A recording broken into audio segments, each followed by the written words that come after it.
வணக்கம். ராமேஸ்வரத்தில் காசி தமிழ் சங்கமம் 4.0 நிறைவு விழா ராமநாதபுரம் ராமேஸ்வரம் பேருந்து நிலையம் அருகே உள்ள ஆலயம் விடுதி வளாகத்தில் நடைபெற்று வருகிறது.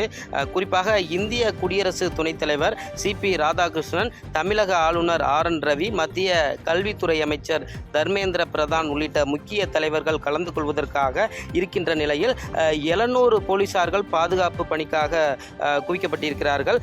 குறிப்பாக மண்டபத்தில் இருந்து ராமேஸ்வரம் வரை ட்ரோன்கள் கூட பறக்க தடை விதிக்கப்பட்டுள்ளது.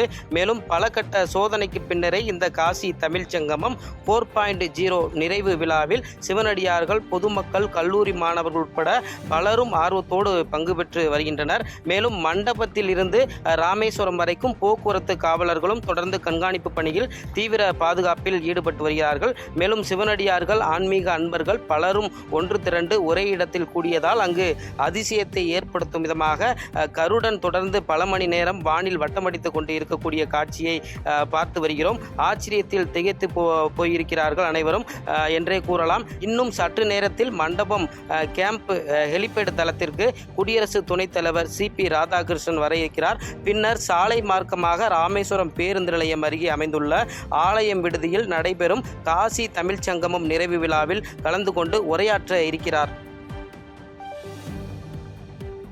செய்திகளை உடனுக்குடன் தெரிந்து கொள்ள கீழ்கண்ட கேபிள் மற்றும் DTH நெட்வொர்க்குகளில் எம்நாடு செய்தி தொலைக்காட்சியை காணுங்கள். பாதகம் செய்பவரை கண்டால் நாம் பயம் கொள்ளலாகாது பாப்பா. மோதி மிதித்துவிடு பாப்பா, அவர் முகத்தில் உமிழ்ந்துவிடு பாப்பா. அண்மை செய்திகளை உடனுக்குடன் தெரிந்து கொள்ள இணைந்திருங்கள் எம்நாடு தொலைக்காட்சியுடன்.